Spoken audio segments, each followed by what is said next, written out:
एक खबर आजकल बहुत चर्चा में है कि रुपया गिर रहा है, डॉलर मजबूत हो रहा है। तो रुपया और डॉलर के बीच का ये जो संबंध है या विभिन्न मुद्राओं के बीच का जो संबंध है, उससे संबंधित जो अवधारणा है उसे मौद्रिक विनिमय दर बोला जाता है।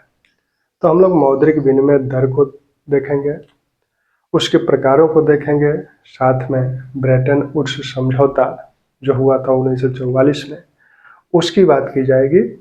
और फिर हम लोग भारत में जो विनिमय दर प्रणालियाँ अपनाई गई उन प्रणालियों की बात करेंगे। इन सब को शुरू करने के पहले हम लोग थोड़ा सा पीछे चलते हैं। जब सभ्यता का विकास हो रहा था, जब व्यापार की शुरुआत हो रही थी, उस समय कोई मुद्रा तो थी नहीं। तो उस समय वस्तुओं का क्रय विक्रय कैसे होता था? तो उस समय वस्तुओं का जो क्रय विक्रय है वो वस्तु विनिमय प्रणाली के माध्यम से होता था। हम एक वस्तु देते थे, उसके बदले में दूसरी वस्तु प्राप्त करते थे। हम अपने बचपन के दिन याद करें, कहीं और जाने की आवश्यकता नहीं है। दोपहर में, गर्मी की दोपहरी में आइसक्रीम वाला आता था, वो एक हार्न बजाता था। सभी बच्चे अपने घर से जग के कोई चावल, गेहूं या अन्य जो भी सामान उसे मिला वो लेकर आइसक्रीम वाले के पास पहुंचता था। आइसक्रीम वाला चावल या गेहूं लेकर हमें आइसक्रीम देता था। यानी हमने आइसक्रीम वाले को एक वस्तु चावल या गेहूं के रूप में दिया और वो उसके बदले में हमें आइसक्रीम दिया। तो ये वस्तु विनिमय प्रणाली थी। लेकिन व्यापार का जब विस्तार हुआ तो इससे तो काम चलने वाला नहीं है। तब एक ऐसी कॉमन वस्तु की आवश्यकता महसूस हुई जिसे जो सबको स्वीकार्य हो, क्योंकि स्वीकार्यता अनिवार्य है। तो एक ऐसी कॉमन वस्तु हो जो लाने ले जाने में आसान हो और सबको स्वीकार्य भी हो। तो उसी कॉमन वस्तु को मुद्रा कहा गया। यह विभिन्न धातुओं की हुआ करती थी, मुख्य रूप से सोना की, चांदी की, तांबा की। तो एक मुद्रा में जितना अंश सोने का है उसका मूल्य उतना ही निर्धारित किया जाता था। आगे चलकर सांकेतिक मुद्रा का प्रचलन हुआ, कागजी मुद्रा का प्रचलन हुआ। आज सभी देशों की अपनी अपनी मुद्राएं हैं।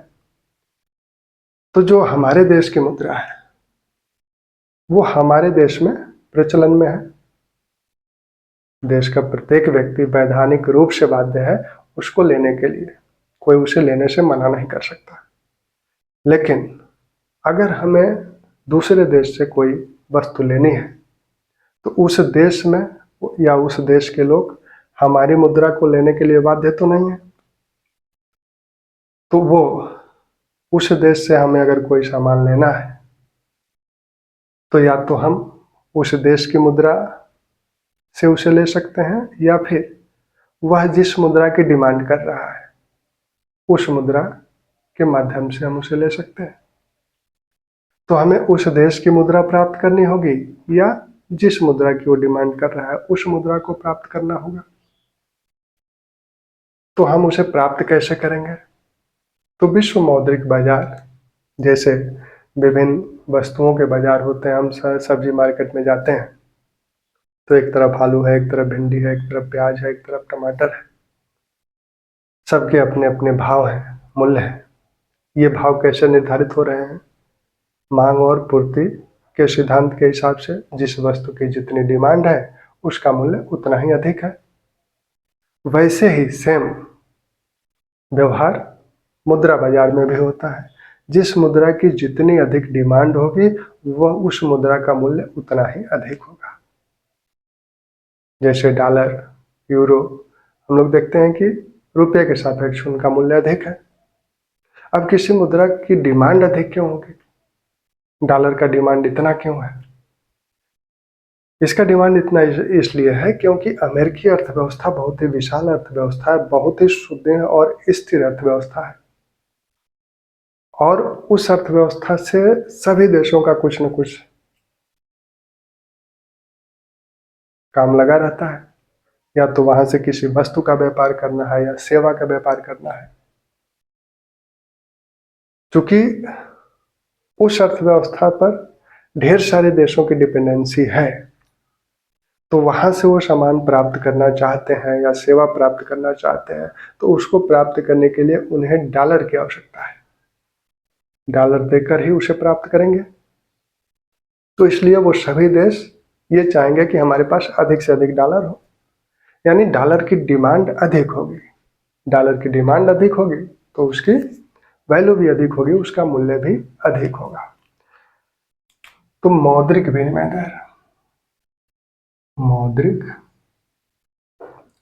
विनिमय दर, nominal exchange rate, nominal exchange rate. Nominal exchange rate, जैसे हमने कहा $1 बराबर 50 रुपया, यह मौद्रिक विनिमय दर हो गया। यानी एक विदेशी मुद्रा की एक इकाई को प्राप्त करने के लिए हमें अपनी कितनी मुद्रा देनी होगी। तो यहाँ जैसे $1 बराबर 50 रुपया, यानी हम अपने 50 रुपया के बदले $1 प्राप्त कर सकते हैं या $1 देकर 50 रुपया प्राप्त कर सकते हैं। तो ये डॉलर और रुपये के बीच जो विनिमय दर है वो यह है। अब यहाँ से एक चीज और दिख रही है कि यहाँ से दिख रहा है कि डॉलर बहुत ही मजबूत है रुपया की अपेक्षा। रुपया की अपेक्षा डॉलर बहुत ही मजबूत है। डॉलर रुपये की अपेक्षा 50 गुना अधिक मजबूत है। या यूं कहा जा सकता है कि डॉलर की डिमांड रुपये की अपेक्षा 50 गुना अधिक है।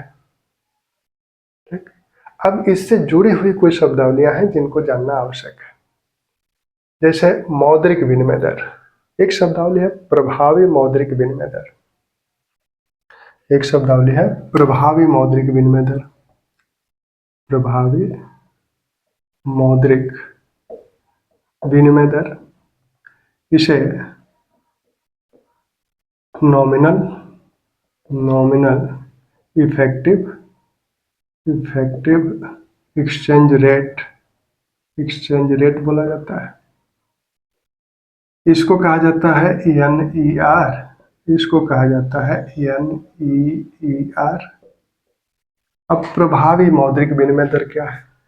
चूंकि एक देश का विभिन्न देशों के साथ व्यापार होता है, जैसे भारत का ही व्यापार विभिन्न देशों के साथ होता है, तो अगर हम मौद्रिक विनिमय दर में हमारे व्यापार के जो हिस्सेदार हैं, जैसे मान लीजिए अमेरिका की हिस्सेदारी हमारे व्यापार में 60% की है, यूके की हिस्सेदारी 40% की है। तो अगर दो लोगों के साथ हमारा व्यापार हो रहा है, अमेरिका से और यूके से हो रहा है, हमारे व्यापार में यूके की हिस्सेदारी 60% है, यूके की हिस्सेदारी या अमेरिका की हिस्सेदारी 60% है, यूके की हिस्सेदारी अगर 40% है, तो उसको भी हम इसे यहाँ जब समायोजित करेंगे तो वही प्रभावी मौद्रिक विनिमय दर कहलाएगा। यानी मान लेते हैं अमेरिका और यूके के साथ हमारा व्यापार है। हमारे व्यापार में इसका हिस्सा 60% है, इसका हिस्सा 40% है। अब मौद्रिक विनिमय दर विभिन्न देशों के संदर्भ में अलग अलग होगा। जैसे कि हम लोगों ने देखा कि $1 बराबर 50 रुपये कहा गया था, एक पाउंड बराबर मान लेते हैं 40 रुपया। तो इनकी मौद्रिक विनिमय दर तो अलग अलग है। क्योंकि हमारे देश के साथ व्यापार कर रहे हैं, तो इन हमारे व्यापार में जो इनका हिस्सा है, जो भार है, उसको भी अगर मौद्रिक विनिमय दर के साथ समायोजित कर दिया जाए तो जो प्राप्त होगा उसे हम प्रभावी मौद्रिक विनिमय दर कहेंगे। तो ये 50 रुपया डॉलर का मौद्रिक विनिमय दर है। हिस्सा इसका कितना है? 60% है। पाउंड का मौद्रिक विनिमय दर 40 रुपया है, हिस्सा इसका कितना है? 40% है। तो ये हो कितना गया? ये हो गया 30 + 16 यानी 46 रुपया। तो जो प्रभावी मौद्रिक विनिमय दर होगी वो 46 रुपये होगी। जो प्रभावी मौद्रिक विनिमय दर होगी वो 46 रुपये होगी। और मौद्रिक विनिमय दर दोनों की अपनी अलग अलग है। डॉलर की 50 रुपया, पाउंड की 40 रुपया है। ठीक। अब दूसरी शब्दावली है वास्तविक विनिमय दर। वास्तविक विनिमय दर एक शब्दावली है वास्तविक विनिमय दर, यानी रियल एक्सचेंज रेट। और एक शब्दावली इसी से जुड़ी हुई है प्रभावी वास्तविक विनिमय दर। वास्तविक विनिमय दर ने रियल इफेक्टिव एक्सचेंज रेट यानी RER और REER, वास्तविक विनिमय दर और प्रभावी वास्तविक विनिमय दर। वास्तविक विनिमय दर जब मुद्राओं की क्रय शक्ति के आधार पर हम उनका विनिमय दर निर्धारित करते हैं तो उसे हम वास्तविक विनिमय दर कहते हैं। जैसे मान लेते हैं कि कोई एक वस्तु जिसे अमेरिका में $20 में प्राप्त किया जाता है, वही सेम वस्तु भारत में 200 रुपये में प्राप्त हो रही है। तो ये इन मुद्राओं की क्रय शक्ति को दर्शा रहा है। यानी इस हिसाब से $1 बराबर 10 रुपया होगा क्रय शक्ति के अनुसार। क्रय शक्ति के अनुसार $1 की जो क्रय शक्ति क्षमता है वह 10 रुपये के बराबर है, यानी रुपये के 10 गुना है। यानी कुल मिला के मुद्रास्फीति, अगर हम मौद्रिक विनिमय दर को के साथ मुद्रास्फीति को समायोजित कर दें तो हमें वो वास्तविक विनिमय दर प्राप्त होगा। यानी मौद्रिक विनिमय दर को हम मुद्रास्फीति के साथ समायोजित कर दें तो हमें जो प्राप्त होगा उसे ही वास्तविक विनिमय दर बोला जाएगा। जैसे मान लेते हैं मुद्रास्फीति अमेरिका में 5% है, भारत में मुद्रास्फीति 10% है। अमेरिका में मुद्रास्फीति 5% है, भारत में मुद्रास्फीति 10% है। जो प्रभावी मुद्रास्फीति हुई वो हुई 5%। चूंकि $1 जो मौद्रिक विनिमय दर है वो इतना है। अब मुद्रास्फीति भारत में अधिक है, कितनी अधिक है? 50 का 5%, यानी ये ₹2.5 अधिक है। तो मौद्रिक विनिमय दर तो हमारा 50 रुपया है, लेकिन मुद्रास्फीति के कारण इसमें ₹2.5 की बढ़ोतरी हो रही है। तो वास्तविक विनिमय दर निकालने के लिए हम इस 2.5 को इसमें जोड़ेंगे, यानी ₹52.5 हमारी वास्तविक विनिमय दर निर्धारित है। यह इसलिए बढ़ा क्योंकि हमारी मुद्रास्फीति इससे अधिक है। ठीक। अब चूंकि हमारा विभिन्न देशों के साथ व्यापार है, हमारे व्यापार में विभिन्न देशों का भिन्न भिन्न हिस्सा है, तो उस हिस्सा को भी अगर हम इसके साथ समायोजित कर दें तो हमें प्रभावी वास्तविक विनिमय दर प्राप्त होगी। जैसा कि हम लोगों ने मौद्रिक विनिमय दर में विभिन्न देशों के हिस्से को समायोजित करके प्रभावी मौद्रिक विनिमय दर प्राप्त किया, वैसे ही वास्तविक विनिमय दर के साथ अगर विभिन्न देशों के जो व्यापार में हिस्सेदारी है उसको भी समायोजित कर देंगे तो हमें प्रभावी वास्तविक विनिमय दर प्राप्त हो जाएगी। ठीक। RBI प्रभावी वास्तविक विनिमय दर को प्राप्त करने के लिए 40 देशों के हिस्सेदारी 40 देशों के साथ यह वास्तविक विनिमय दर ज्ञात करता है और तब वो प्रभावी वास्तविक विनिमय दर निकालता है। यानी 40 देशों की हिस्सेदारी को वो प्रभावी वास्तविक विनिमय दर काउंट करने में 40 देशों की हिस्सेदारी को समायोजित करता है। अब जो विनिमय दर के 2 प्रकार जो है, मौद्रिक विनिमय दर जो है या विनिमय दर प्रणाली जिसे हम कहते हैं, विनिमय दर प्रणाली है। कितने प्रकार की विनिमय दर प्रणालियां हैं? तो विनिमय दर प्रणाली, एक तो स्थिर विनिमय दर प्रणाली, स्थिर विनिमय दर,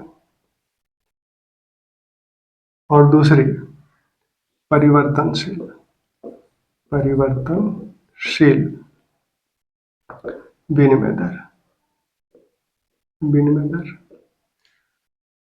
यह फिक्स्ड एक्सचेंज रेट और flexible exchange rate, fixed exchange rate और फ्लेक्सिबल एक्सचेंज रेट, इसके दो रूप और हैं। एक तो फ्री फ्लोट यानी स्वतंत्र तिरण, स्वतंत्र तिरण, और एक प्रबंधित तिरण, प्रबंधित तिरण, तिरण, फ्री फ्लोट, फ्री फ्लोट और मैनेज्ड फ्लोट। तो परिवर्तनशील विनिमय दर और स्थिर विनिमय दर। अब स्थिर विनिमय दर और परिवर्तनशील विनिमय दर हैं क्या? दरअसल जब कोई सरकार या देश का केंद्रीय बैंक विनिमय दर को स्थिर कर देता है, फिक्स कर देता है कि $1 बराबर 35 रुपया, उसने कहा कि 35 रुपया में $1 मिलेगा, $1 35 रुपये में मिलेगा, ना तो ये 30 रुपया मिलेगा, ना तो 40 रुपया मिलेगा, यह फिक्स हो गया कि 35 रुपये में $1 मिलेगा। तो इसे हम स्थिर विनिमय दर प्रणाली कहते हैं। जब सरकार या केंद्रीय बैंक द्वारा विनिमय दर को फिक्स कर दिया जाता है और उसी फिक्स दर पर उनका विनिमय होगा तो उसे हम स्थिर विनिमय दर प्रणाली कहते हैं।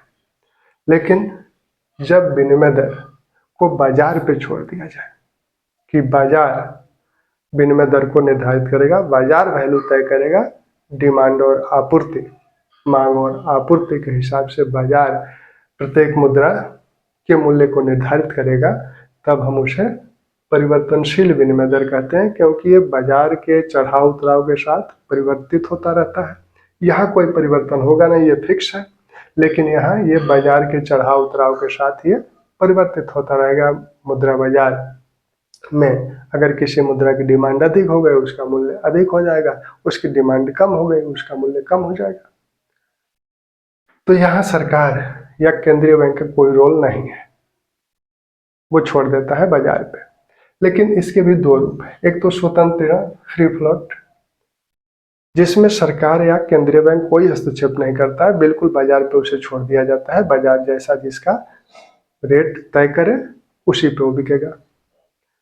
दूसरा एक रूप है प्रबंधित, यानी एक सीमा तक तो बाजार पे ये छोड़ा जाता है, लेकिन जब देखा जाता है कि सर से पानी ऊपर जा रहा है, जैसे आजकल रुपया लगातार गिर रहा है, तब केंद्रीय बैंक इसे मैनेज करता है, तब वो हस्तक्षेप करेगा और उसे मैनेज करेगा। जैसे आजकल आरबीआई हस्तक्षेप किया, उसने बैंकों की ओपन पोजीशन सीमा को निर्धारित किया कि आप इतना से अधिक ओपन पोजीशन सीमा अपनी नहीं रख सकते। तो उससे क्या हुआ कि बाजार में डॉलर आ रहा है, तो रुपया थोड़ा सा चढ़ रहा है। ठीक, तो ये स्थिर विनिमय दर और परिवर्तनशील विनिमय दर। अब इसी स्थिर विनिमय दर के संदर्भ में हम लोग ब्रेटन वुड्स समझौता की बात करेंगे। ब्रेटन वुड्स समझौता 1944 में, ब्रेटन वुड्स समझौता 1944 में हुआ। अमेरिका के न्यू हैम्पशायर सिटी में ब्रेटन वुड्स जगह पे ये समझौता हुआ था 1944 में। 44 देशों ने इसमें हिस्सा लिया था। चूंकि प्रथम और द्वितीय विश्व युद्ध के बीच में विश्व की अर्थव्यवस्था बहुत ही अस्थिर हो गई थी। अर्थव्यवस्था का एक तरह से विनाश हुआ ही था इन दोनों विश्व युद्धों में। अब इस बीच में 1930 की आर्थिक मंदी भी आई थी, वैश्विक आर्थिक मंदी। तो देशों ने क्या किया कि उनमें अपनी मुद्रा के अवमूल्यन की प्रतिस्पर्धा शुरू हो गई और साथ में व्यापार पे विभिन्न प्रकार के प्रतिबंध भी लगाए गए। तो इससे वैश्विक व्यापार बाधित हुआ, अस्थिर हुआ। देशों ने अपनी मुद्रा का अवमूल्यन करना शुरू किया। अब मुद्रा का अवमूल्यन से लाभ उनको क्या था? मुद्रा का जब अवमूल्यन होता है तो हमारा निर्यात बढ़ जाता है, निर्यात पर उसका असर पड़ता है। तो मुद्रा का अवमूल्यन देशों ने किया। क्यों किया? क्योंकि अपने निर्यात को बढ़ाने के लिए। जैसे मान लेते हैं $1 बराबर 50 रुपया है, हमने अवमूल्यन करके इसे 60 रुपया कर दिया। हमने अपने मुद्रा का मूल्य कम कर दिया, रुपया का मूल्य कम कर दिया। डॉलर की अपेक्षा, डॉलर के सापेक्ष हमने अपने मुद्रा का मूल्य कम कर दिया। अभी तक ये $1 50 रुपये के बराबर था, हमने कहा कि नहीं, अब 60 रुपये के बराबर होगा। अब कोई सामान, जैसे मान लीजिए 300 रुपये का कोई सामान है, उसे अमेरिकन व्यापारी भारत से खरीदना चाहता है। पहले भी वो उस सामान को खरीद रहा था, तो इस सामान को जब वो पहले खरीद रहा था तो उसे 300 रुपये चाहिए। तो 300 रुपया यानी $1 50 रुपये का है, यानी $6 में वह 300 रुपया प्राप्त करेगा और इस रुपये से वह इस सामान को खरीद लेगा। यानी इस सामान को खरीदने के लिए उससे $6 व्यय करना पड़ा। अब जब हमने रुपया का अवमूल्यन कर दिया तब क्या होगा? अब रुपया का अवमूल्यन हमने किया है, वस्तु का मूल्य वही है, 300 रुपया ही है। तो अब ये 300 रुपया प्राप्त करने के लिए उसे $5 में वो 300 रुपया प्राप्त कर लेगा, क्योंकि रुपया का अवमूल्यन हो गया। तो अब पहले वो $6 में 300 प्राप्त कर रहा था, अब $5 में ही 300 रुपया प्राप्त कर लेगा। अब इस 300 रुपये से इस सामान को खरीदेगा, यानी अब वो सामान उसे $5 में ही मिल जाएगा। तो अब उसे ये सामान सस्ता पड़ा है, तो वो अब अधिक निर्यात, अधिक उस सामान की खरीदारी अधिक करेगा, यानी हमारा निर्यात बढ़ेगा। तो देशों ने अपनी अपनी मुद्राओं का अवमूल्यन किया, जिससे कि हम अपना निर्यात बढ़ा सकें और साथ में अपने बाजार को सुरक्षित करने के लिए विभिन्न प्रकार के प्रतिबंध भी लगाए, जिससे कि वैश्विक व्यापार अस्थिर हुआ। तो ये सब चिंताएं सभी देशों की थी। तो 1944 में 44 देशों ने ब्रेटन वुड्स में बैठकर इस पर विचार विमर्श किया और ये तय हुआ कि स्थिर विनिमय दर प्रणाली को अपनाया जाए। प्रथम विश्व युद्ध के समय ही देशों ने जो स्वर्ण मान पर आधारित मुद्राएं थे उसको देशों ने छोड़ दिया था। तो अब ये फिर तय किया गया कि हम लोग स्थिर विनिमय दर प्रणाली अपनाएं, जिससे कि वैश्विक व्यापार में स्थिरता आए, विनिमय दर में स्थिरता आए। तो उसके लिए कहा गया कि $1 को 35 औंस सोना के बराबर माना जाए। 35 औंस सोना के बराबर $1 को माना जाए और इस डॉलर से अन्य सभी मुद्राएं जुड़ेंगी। डॉलर सीधे सोना से जुड़ेगा और अन्य मुद्राएं इस डॉलर से जुड़ेंगी।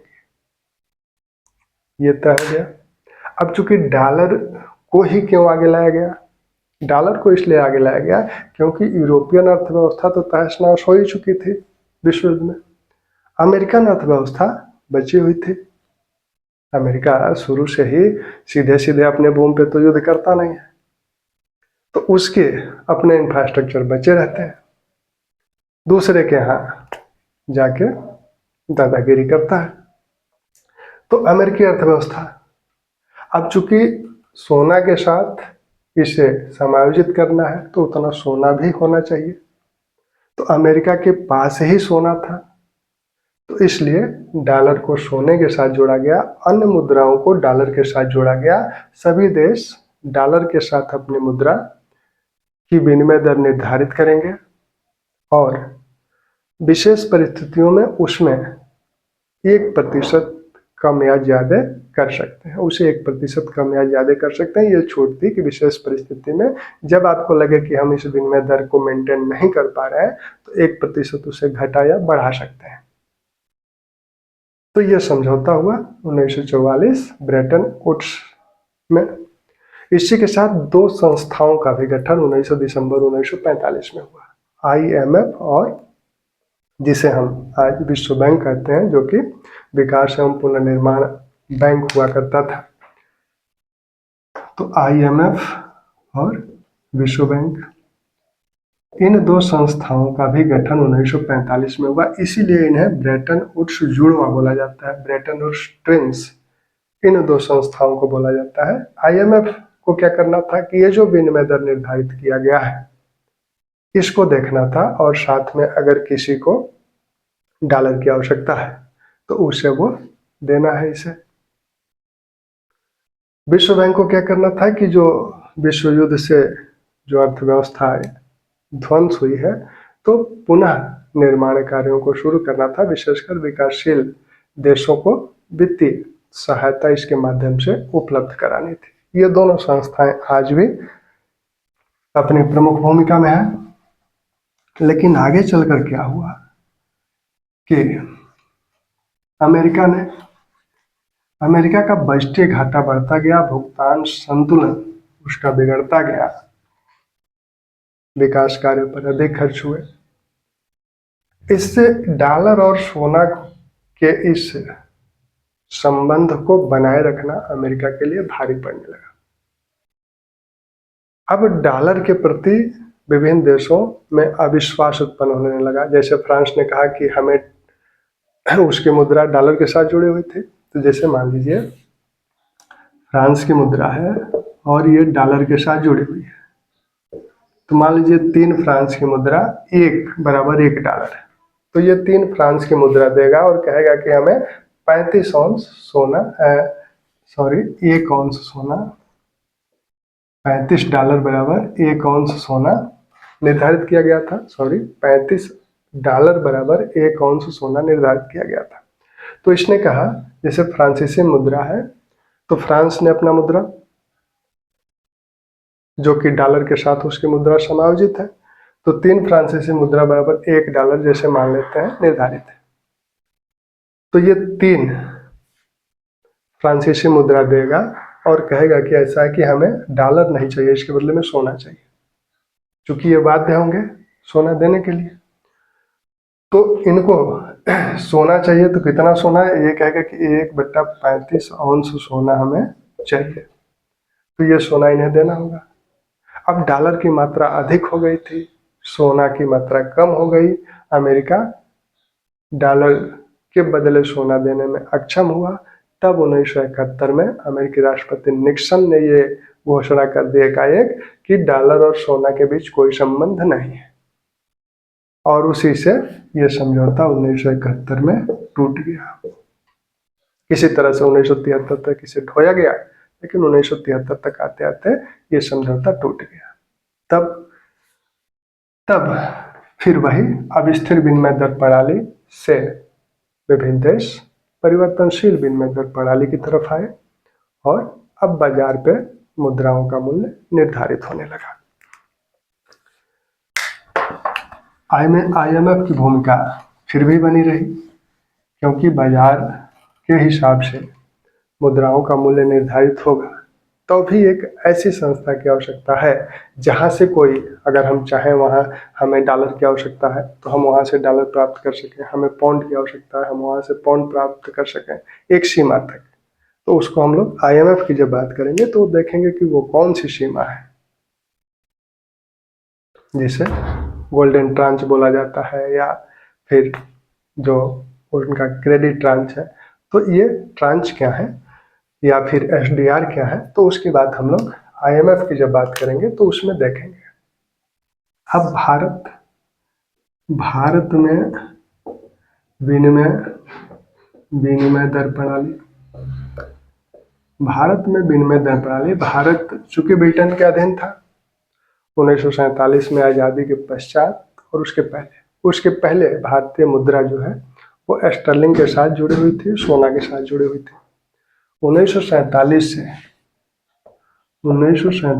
1966 तक भारतीय मुद्रा स्टर्लिंग के साथ जुड़ी हुई थी, और साथ में ये सोना के साथ जुड़ा ही था, क्योंकि स्टर्लिंग ब्रेटन वुड्स समझौते के तहत स्टर्लिंग डॉलर से जुड़ा हुआ था, डॉलर सोना से जुड़ा हुआ था।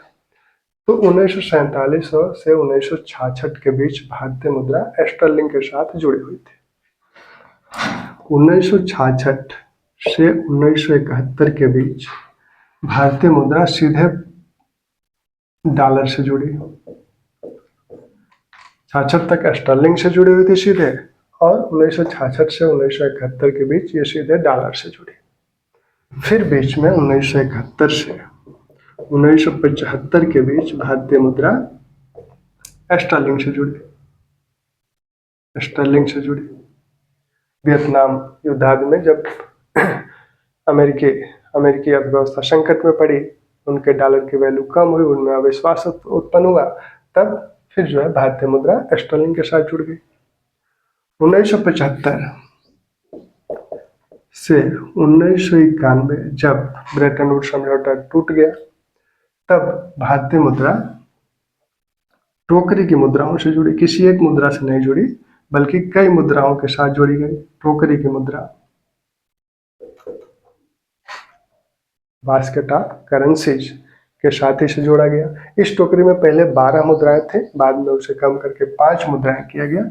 इन 5 मुद्राओं में डॉलर, यूरो, पाउंड, येन, युआन, ये 5 मुद्राएं थी। इन 5 मुद्राओं के साथ भारतीय मुद्रा को जोड़ा गया।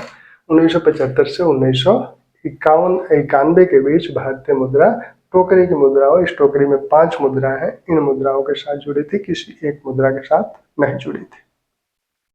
फिर 1991 में जो आर्थिक सुधार की बात होने लगी, भारतीय अर्थव्यवस्था संकट, भुगतान संतुलन का संकट उत्पन्न हुआ, वैसे में IMF ने सलाह दी कि ऐसा है कि आप अपनी मुद्रा को बाजार के हवाले करिए। तो हम एकाएक बाजार के हवाले उसे नहीं कर सकते थे, तो उसे चरणबद्ध तरीके में हमने परिवर्तनशील विनिमय दर प्रणाली को अपनाया। तो 1992 से हमने परिवर्तनशील विनिमय दर प्रणाली को अपनाया। 1992 में हमने आंशिक मुद्रा को आंशिक परिवर्तनीयता को अपनाया। इसे दोहरी प्रणाली, विनिमय की दोहरी प्रणाली भी बोला जाता है। इसे विनिमय की दोहरी प्रणाली भी बोला जाता है, LERMS भी बोला जाता है, लिबरलाइज्ड एक्सचेंज रेट। और इसको हमने उदारीकृत विनिमय प्रबंधकीय प्रणाली। तो हमने अब उदारीकरण को अपनाया। और आंशिक परिवर्तनीयता का मतलब क्या था कि हमारा पहले हमने रुपया को परिवर्तनशील बनाया, किस खाते पे? व्यापार खाते पे। तो हमने व्यापार खाते पर इसको परिवर्तनशील बनाना शुरू किया। व्यापार खाते पे आंशिक परिवर्तनीयता अपनाई गई। कहा गया कि 40% सरकार द्वारा निर्धारित होगा और 60% बाजार पे छोड़ दिया जाएगा। व्यापार खाते में कि जो भी व्यापार खाते के लिए, व्यापार के लिए जो भी मुद्रा की आवश्यकता होगी, उसका 40% सरकार ने जो फिक्स किया है, स्थिर विनिमय दर निर्धारित किया है, उसके हिसाब से मुद्रा ली जाएगी और 60% बाजार से ली जाएगी। ठीक। 1993 में कहा गया कि व्यापार खाते पे पूर्ण परिवर्तनीयता को अपना लिया गया। व्यापार खाते पर पूर्ण परिवर्तनीयता को अपनाया गया, परिवर्तनीयता को अपनाया गया। अब ये 40-60 का रेशियो खत्म कर देगा। कहा गया कि व्यापार खाते के लिए जितने मुद्रा की आवश्यकता होगी वो सब बाजार से क्रय की जाएगी। बाजार के आधार पर उसका मूल्य निर्धारित होगा। सरकार उसका मूल्य निर्धारित, रिजर्व बैंक उसका मूल्य निर्धारित नहीं करेगा। तो व्यापार खाते पे पूर्ण परिवर्तनीयता 1993 में अपना लिया गया। आगे चलकर 1994 में क्या कहा गया कि अब चालू खाता पर पूर्ण परिवर्तनीयता को अपनाया गया। अभी तक तो 1993 में व्यापार खाते तक ही पूर्ण परिवर्तनीयता थी, चालू खाते में नहीं थी। अब 1994 में कहा गया कि चालू खाते पर भी पूर्ण परिवर्तनीयता को अपनाया जाएगा। यानी चालू खाता क्या है? व्यापार खाता, जिसे कि दृश्य खाता भी बोला जाता है। व्यापार खाता, इसे दृश्य खाता भी बोला जाता है। वस्तुओं का व्यापार, आयात या निर्यात जो होता है वो व्यापार खाते में काउंट होता है, और सेवाओं का जो निर्यात या आयात होता है उसे अदृश्य खाता बोला जाता है। तो ये दोनों, व्यापार खाता यानी दृश्य खाता और अदृश्य खाता, दोनों मिलाकर चालू खाता कहलाता है। दोनों को जब हम एक साथ मिलाएंगे तो उसे हम चालू खाता कहेंगे। अदृश्य खाते में सेवाओं के, विभिन्न सेवाओं के व्यापार, आयात या निर्यात हैं। इसी तरह से हमें जो लाभ, लाभांश, रॉयल्टी, उपहार आदि जो मिलता है वो सब अदृश्य खाते में काउंट होता है। अदृश्य खाता का मतलब है कि पोर्ट पे वो चीज़ें रिकॉर्ड की जाती हैं, इसलिए उन्हें दृश्य बोला जाता है, और यहाँ पोर्ट पे ये चीज़ें नहीं रिकॉर्ड की जाती हैं, इसलिए अदृश्य बोला जाता है। हम लोग व्यापार की बात करेंगे, घाटों की बात करेंगे, तो उसमें हम लोग इसको देखेंगे डिटेल में। तो चालू खाता पर पूर्ण परिवर्तनीयता अपना लिया गया। अब एस तारापुर समिति की जो सिफारिशें थी उसके आधार पर यह पूर्ण परिवर्तनीयता को अपनाया गया, यानी चालू खाता तक भारतीय रुपया बाजार पर, भारतीय रुपये का मूल्य बाजार तय करेगा। अब एक खाता बचा, पूंजी खाता।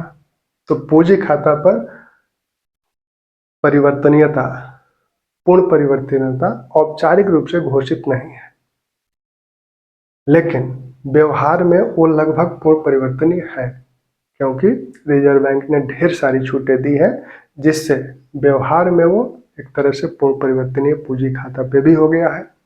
पूंजी खाता की पूर्ण परिवर्तनीयता का मतलब है कि भारत का कोई भी नागरिक जितनी चाहे उतनी विदेशी मुद्रा क्रय कर सकता है, उसे विदेशी संपत्ति के रूप में रख सकता है, अपना विदेशी अकाउंट रख सकता है, विदेशों में संपत्ति क्रय कर सकता है। तो ये सारी सुविधाएं उससे मिल जाती हैं। तो व्यवहार में तो है, लेकिन औपचारिक रूप से नहीं है। तो जब औपचारिक रूप से उसकी घोषणा नहीं है, तो जो हम लोगों ने परिवर्तनशील विनिमय दर प्रणाली देखी थी, उसकी जो दो रूप हम लोगों ने देखा था, एक तो फ्री फ्लोट देखा था और एक मैनेज जो फ्लोट देखा था, यानी प्रबंधित तिरण। तो भारतीय विनिमय दर प्रणाली एक तरह से प्रबंधित तिरण के अंतर्गत है, यानी एक तरह से बाजार पे हमने सब कुछ छोड़ दिया है, लेकिन जब पानी सर से ऊपर जाने लगेगा तब सरकार यानी केंद्रीय जो बैंक है हमारा रिजर्व बैंक, वो हस्तक्षेप करेगा, जैसे कि आज की परिस्थितियों में कर रहा है। जब रुपया लगातार नीचे गिर रहा है तो उसने हस्तक्षेप किया। अब हस्तक्षेप वो कैसे कर सकता है? बैंकों पर कुछ प्रतिबंध लगाए, या जो विदेशी मुद्रा कोष है तो उसमें से विदेशी मुद्रा की बिक्री करे, या फिर बाजार से विदेशी मुद्रा का क्रय करे, उसकी डिमांड को नियंत्रित करने के लिए। जो जैसी स्थिति होगी वैसा वो करेगा। तो ये हम लोगों ने देखा जो विनिमय दर प्रणालियां हैं या विनिमय दर को समझने का प्रयास किया, और उम्मीद है कि आपको समझ में आया होगा।